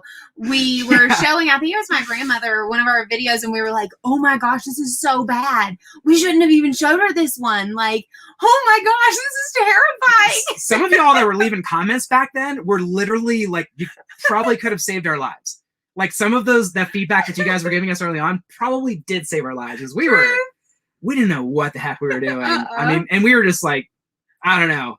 Oh, Jerry, it's 10:20 a.m. Okay. So you're having coffee with us. Got it. Like your second cup of coffee. Bill, Utah, we're almost at 8K. That is so awesome. So we're only 2K away, so we better get cracking on this giveaway here. That is awesome. We're going to have to do something so epic. Something super duper fun. Oh, man. Hi, Michael. Thank you for joining us. I think it'll be good timing. We've got some pretty big announcements coming up that we can talk about then. So that'll be cool. We've got a lot of stuff in the works. What else here? Have we been to Provo Canyon? No, we haven't. See, they're like literally, we have got like months of time that just needs to be spent here in Utah exploring it all, because it's incredible. Bill, we still owe you a message. I'm going to message you, and I want to hear more about Provo for sure. Yeah, definitely not. Yeah, sorry, Justin. Not transgender. But more power to those who are. Yeah, definitely. Okay, so from a standpoint of, we talked a little bit about our story as a travel couple.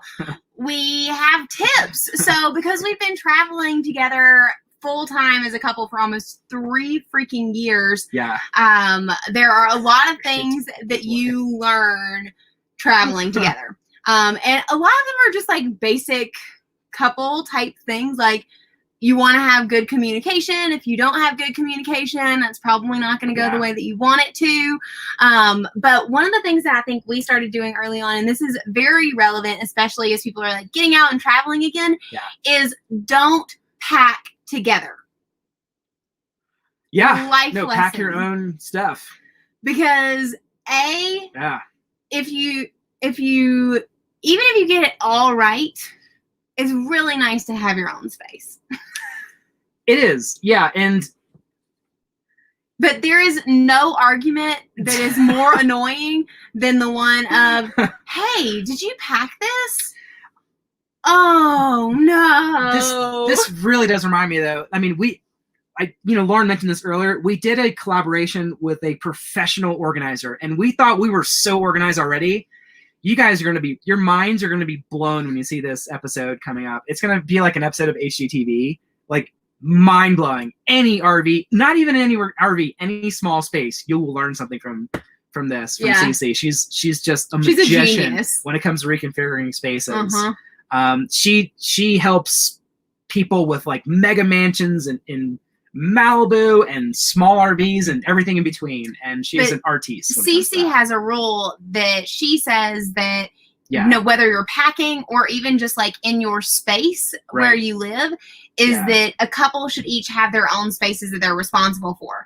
So one of the things she helped Daniel and I do was we realized, apparently, I mean, I know none of the women on this call or any of your wives or significant others, females in your lives, have encroached upon your space. We're definitely not normal for like stealing extra space in the closet or in the drawers. Like, we never do that. But if we did, it would be the kind of thing that it would be a good idea to stop doing. And Cece talks about it as it being a reason for, you want each person in the relationship to have their own responsibility for their own things, and space for creativity. So she helped. That was a good point. I think that's a really good point. So she helped us do that, and it's been amazing. Like, Daniel and I are not, I mean, like, we're not really a squabbly kind of couple. We've worked together forever. We know, like, we just kind of, we're a good team. Yeah, we're a good team. Teamwork makes the dream work. Teamwork makes the dream work. Whoop, whoop. Thank you. You're awesome. Felix, we appreciate dang, you very much. 50 bomb. That is just awesome. You are the best. You were awesome. Okay, now you obviously get to ask any question you want with special. Yeah, treatment. Felix, what do you want to know, buddy? You got the spotlight here, so you ask anything and we'll answer it. But that was one of the things that Cece taught us, and it has been like really nice because now we find that stuff in our Airstream seems to find its way back to its own home, which is amazing.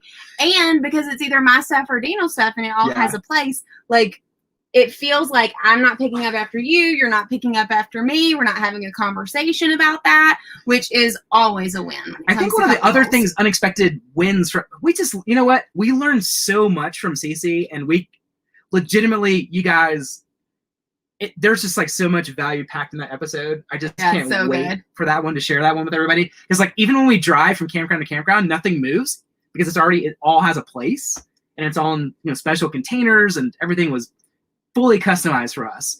She truly is an artist when it comes to. Yeah, she's epic. Yeah, that's gonna. It's gonna be so much fun. I have to edit that video this week, so I can't wait to be showing it to you guys soon. Yeah, drawing a line down the middle of the trailer. Yeah, that is definitely not a bad idea.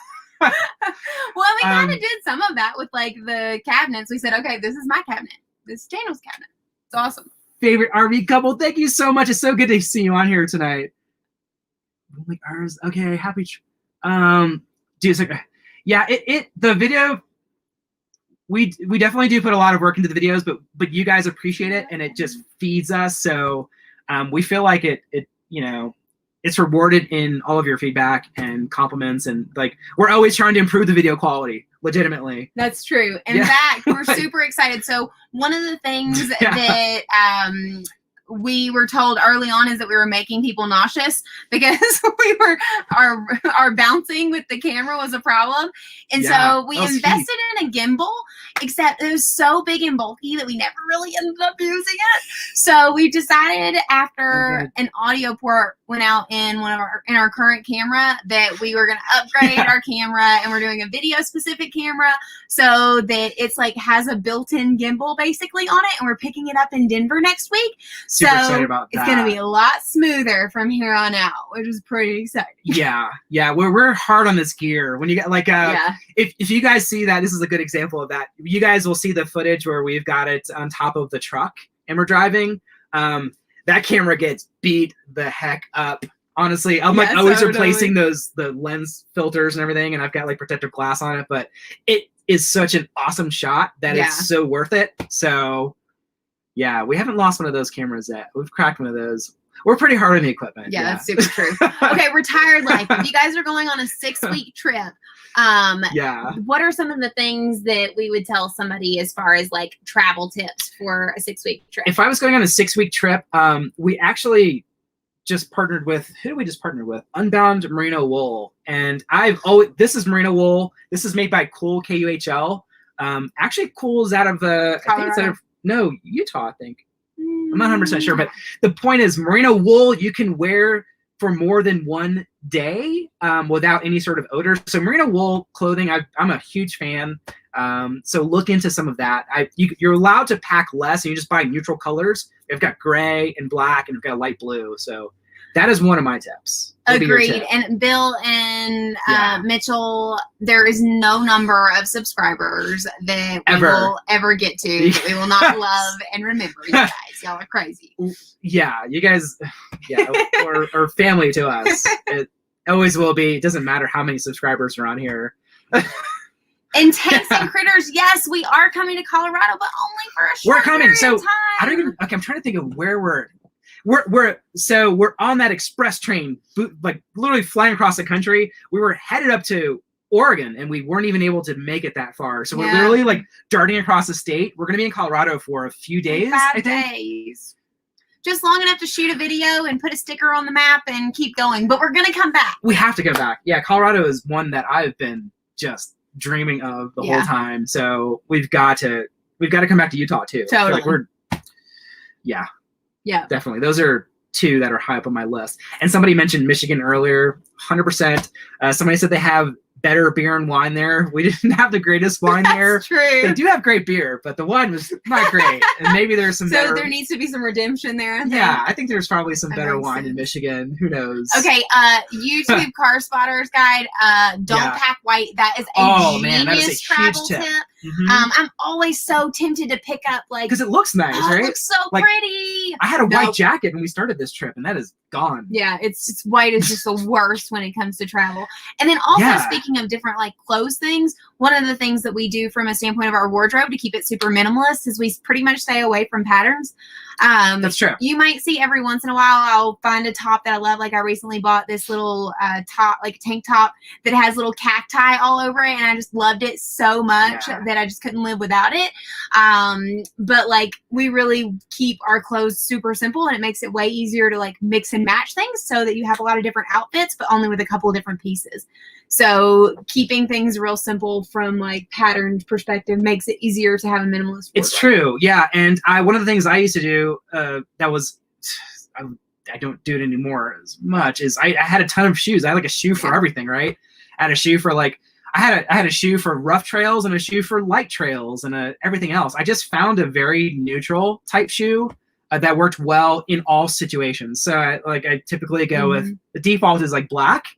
But with a black sort of all-terrain shoe, you can wear it hiking and you can wear it to a decently nice dinner all at once, literally. So it's kind of having multiple use items is huge. That's exactly it. So having things that you can use in multiple instances is always a win, especially when you're going away for long periods of time. Because at the end of the day, you don't want to be those people at the airport that has like 17 bags with them.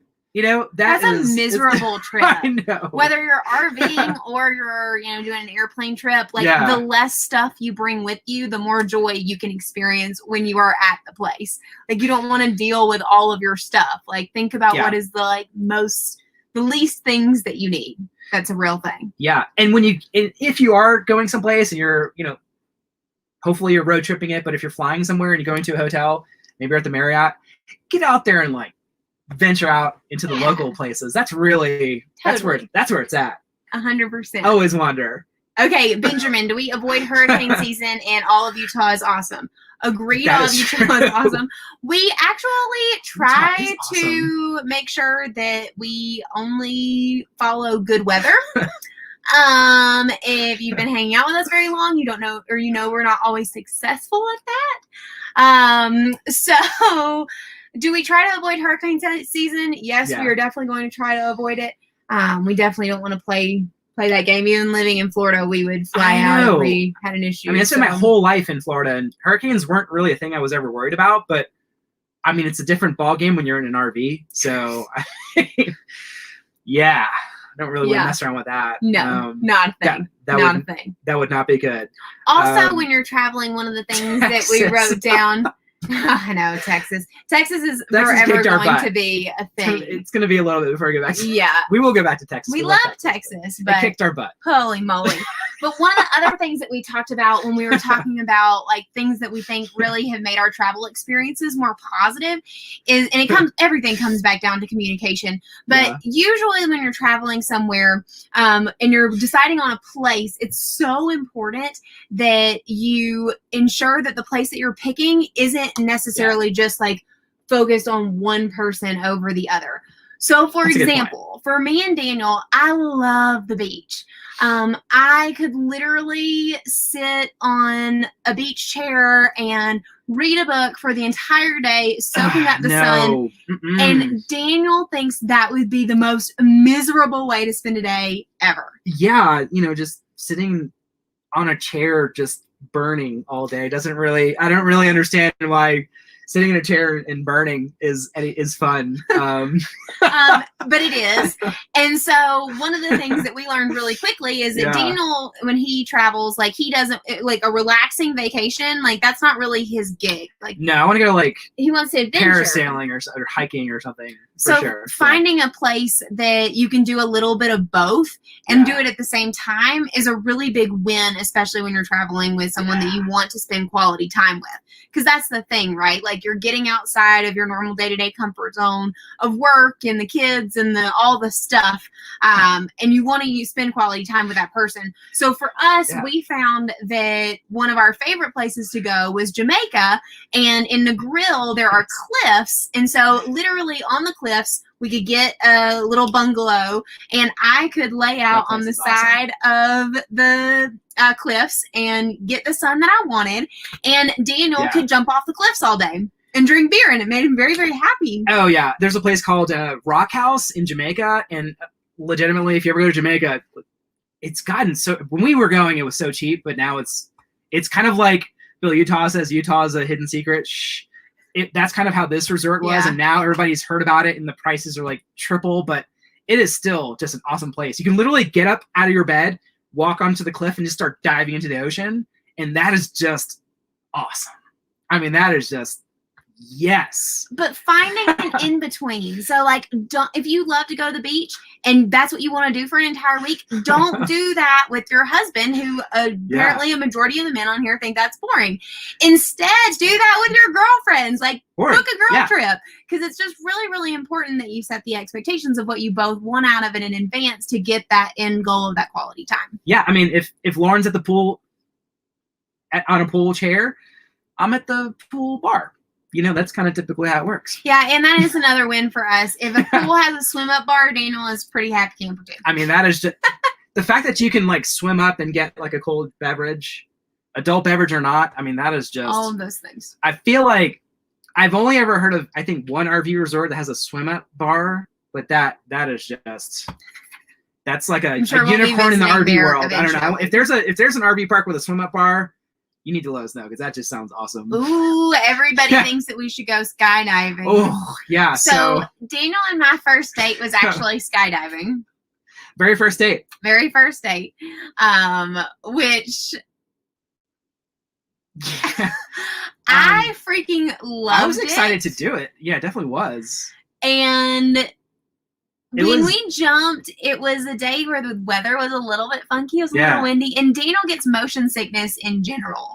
Like things that spin around, I'm tossing my cookies. That is just not fun. So poor Daniel, when we skydove, he ended the date throwing up and having to like come out of the bathroom and pretend that he was like all big and tough and like... It was a first date.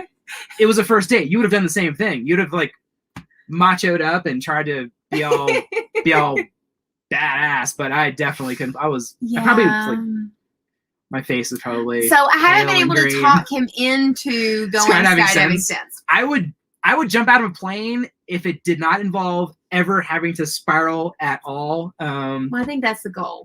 Yeah, we jumped that day and it was a storm, and they were thinking about shutting it down, but I think they were also thinking about the potential missed revenue, and they made some bad decisions, and we made some bad decisions agreeing to jump with them. And it was not great. Yeah. So that was, I know. That was our first date. And literally a friend that was with us, like, crash landed and half his body was bruised for a week. That was a crazy day. So I would totally go again. I'm done. I'm done with skydiving. I will jump off of buildings. I will do triple backflips off of buildings and cliffs, the highest cliffs, literally. Anything like that. Any kind of extreme anything. If there's extreme anything, I'm in. Except for boating things. Boating things? Like what? You don't do boating things either because you get motion sickness. Oh, like deep sea stuff. Yeah. Which is sad because I think that'd be really cool. Yeah. Somebody talked about did we, document our adventures internationally. We did on Instagram, so there's a bunch of Instagram stuff, like stories there that are kind of like bookmarked. Yeah, if you go to our Instagram at Wanderlocal, I haven't gotten real fancy with our profile, so you can literally I used to just create the little circles that were each one of our adventures. And so those were still all there. So you can go back and see our adventures in Barcelona and Madrid and Paris and all that kind of fun stuff through there, because that's pretty much how I told our stories before we started YouTube. Yeah. JH, good first impression. My goal with skydiving, this is very strategic. I wanted to set the bar so high that no other guy could ever surpass it. And I figured 14,000 feet was a pretty high bar to surpass. So that was my plan. Y'all have to understand, Daniel, one of the things that's really special about Daniel is that he probably has better intuition than almost any human I've ever met. So when Daniel and I met, I had literally moved to St. Petersburg 3 days before and I didn't know a single person there. I just moved it because I wanted to build my business there and what became our business. And I went out with some acquaintances who felt bad for me, and so they invited me to go to their friend's birthday party, and I came back home and I had to walk my dog, and I didn't know how to get in and out of our apartment complex yet. And so I went down a back direction, opened a door, and tripped over this adorable little dog, and come to find out the puppy's name was Chance, and this was his owner. And so he was very suave and was like, so you really need to give me your phone number because I've had a lot of friends who've gotten locked out of this complex, and since you don't know anybody, like if you need to walk your dog in the middle of the night, kind of like what you're doing right now, like I could come with you. And I'm like, oh my gosh, this is so logical. I probably should give him my phone number, even though I was operator, really on like a girl boss mission. I'm going to build my business, boys suck kind of mentality. Rico Suave. She could not resist Rico Suave. So I gave him my phone number or whatever, and he went back. We both went back to our separate apartments, and he dropped his dog off, went 2 floors down to his best friend's apartment, and told him he had met his wife. And I wasn't Daniel's first wife, so it wasn't like he was a super romantic or like it was a thing. It was just like fact of life. He'd met his wife. Instant. Yeah. No. Besides being super hot, which you are, it was definitely, I knew right away for sure. Yeah. It was the time between just meeting her and asking her to go skydive was not very big. I think so, it was like 24 hours. I always tell people you have to match your crazy. If she had said no, then we probably wouldn't be here today. No, that's not true. I definitely would have pursued her, but she did say yes. So I would say like match your crazy, and I definitely matched my crazy. I found my crazy, and I think that's important. Yeah, totally. Yep. Hi, Daniel. Yeah, welcome, Daniel Parker. Bill, Utah. It's all starting to make sense. That's exactly right, Bill. Yeah. Yeah. And from there, literally, our adventure started right away, and we just started doing fun, wild, crazy adventures from that point forward. And for a while, I felt the pressure, because like literally, I didn't just set the bar high for like anybody else trying to surpass it. I was like, skydiving was date number 1. I thought to myself, well, crap, how do you follow that up? Like, and if you're wondering why I gave her a trip to Ireland for Christmas, it's because it was the only dang thing I could think of. I'm like, I don't have any other tricks up my sleeve. This is going to be pricey. But I mean, I feel like I have to go big at this point because I'm still trying to make a good first impression. So. I think there were only like maybe 2 or 3 days between the dog walk and skydiving. Tops 2 or 3 days. Yeah. That was it. Literally, we met, and then like 3 days later, we were jumping out of a plane. Which makes both of us. It's kind of crazy. A little nuts. Maybe me more than you. I think that I was already crazy probably at the time. Yeah, you just kind of crazy up there. I was definitely on a mission because I had just Seriously? One of the biggest reasons that I moved to Florida was because I'd spent my whole life in Tennessee. And I'd started my business there. And when you start a business in college, like you'll forever be the college kid to your clients. So I wanted to keep growing it, but I needed to move and kind of get out of my box. And so when I decided that I was going to get out of my box, I decided that I was going to start saying yes to things that I would have typically said no to, as long as it did not put myself in risk or the people around me. And so when he asked me if I wanted to go skydiving, I didn't even hesitate. I just said yes. I know. Yeah, retired life, always thought, trip to Ireland. I know, right? I feel the same way. Yeah, it was pretty awesome. I was shocked. My family probably thought that like he was the craziest person on the entire planet. Yeah. I was kind of concerned about her parents letting her go skydive, to be 100% honest. I don't know if I told them. Okay, that makes more sense then. See, I didn't know that until found that out. That would have been too scary. They were already terrified that I had moved to so far away without knowing anybody. So yeah, I don't think I told them that until afterwards. We were pretty inseparable after, like, from that point, we pretty close after that. Yeah, we got married a year later. Oh my gosh. Okay. Mitchell, you're my favorite person on the whole planet right now for asking this question. Lauren, what happened to your Southern Tennessee accent? I've heard people with much stronger accents. We get comments all the time about our accent still. Yeah. So it's really funny that you say that, because before we started the YouTube channel, I didn't think I had an accent anymore. Oh, well. Because, I mean, it has gotten so, it's so much less than when you met me. Right. Like, when I go back home and spend time in Tennessee. I've been around you for 10 years, though, so maybe I'm just accustomed to it. Some people have told me I don't have an accent. I literally just said that with an accent. I think your Southern accent is bad. You can't do it. My Southern accent. No, just don't do it. Don't do it. Don't do it. So I really thought that I didn't have much of an accent before we started the YouTube channel, and then some people think that it's like the worst accent on the history of the world. And so people are like, "Oh my gosh, Lauren sounds like she's screeching." So I mean, I guess accent is always just relevant to what your normal is. The first time I saw you, it was on Fox News. Okay, yeah, so was that when you saw us on Fox News? Was that about the RV stuff, or was it about literally when we were stuck in Africa? Because and that is, we were literally on every network across the globe. We were stuck in Africa. We were even on Univision. Literally, that was wild. So, I think that you know that you've been doing too many crazy things if you've been on the news enough times to not know which. I know. I don't know.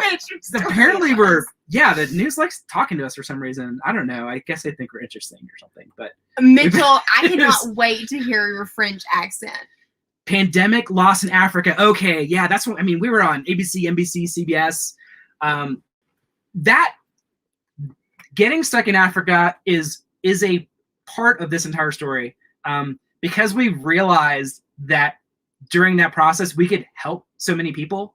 That was really our mission. We were stuck in Africa. We were bringing to light all of the stories of people that were stranded there, and it was never about getting our story out there. It was always about getting the other people's stories out there.